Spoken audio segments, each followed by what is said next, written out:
success, he shares this incredibly moving story about his time in middle school. Yeah, that part really stayed with me too. He's doing incredibly well in his classes, excelling really, but you can tell there's this underlying sadness. Right, because he doesn't have anyone to share those accomplishments with. His parents, they were victims of the war. It's just heartbreaking, and it really makes you think about the difference between achieving something on paper and actually having those supportive elements to celebrate with. It makes you realize that success, at least the way Lewis sees it, isn't just about individual achievement. Exactly. It's about connecting with others, sharing those achievements with the people who matter most. And it makes the cost of war so much more than just the physical destruction. It's about all those stolen moments, the simple joys of sharing your life with someone you love. And he really drives that point home with a tough question. He asks us to imagine seeing the person who killed your family but not being able to do anything about it. It's a lot to process, but it forces you to confront the fragility of life and makes you appreciate the things we often take for granted, like simply having loved ones around. It really does put things in perspective.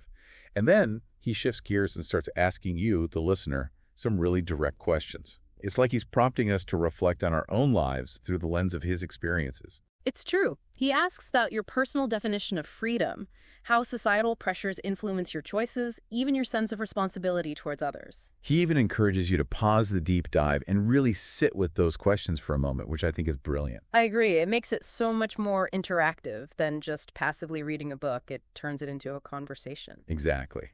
And that active engagement is key to understanding Luth's perspective on success, how he sees it as a moving target. He talks about 1985, 1992, and 1996, 3 really pivotal years in his life. And at first, he viewed these years as periods of failure leaving home, missing the opportunity to go to that prestigious boarding school, and facing setbacks in his chosen field of study. Right. And it's easy to see why he might have felt that way back then. Absolutely. But then he does something really interesting. He looks back on those experiences later in life and completely reframes them. What he initially saw as failures, he later recognizes as opportunities for growth and finding a new direction. He talks about how leaving home, even though it was incredibly hard, ultimately opened up new possibilities, gave him a chance to define success on his own terms. It's such an important point to remember. Our definition of success isn't fixed. It changes and grows along with us. What might feel like a failure in one moment can end up being a stepping stone to something even better down the line. It's like those tough experiences forced him to reconsider what was truly important and ultimately put him on a path more aligned with his own values and aspirations.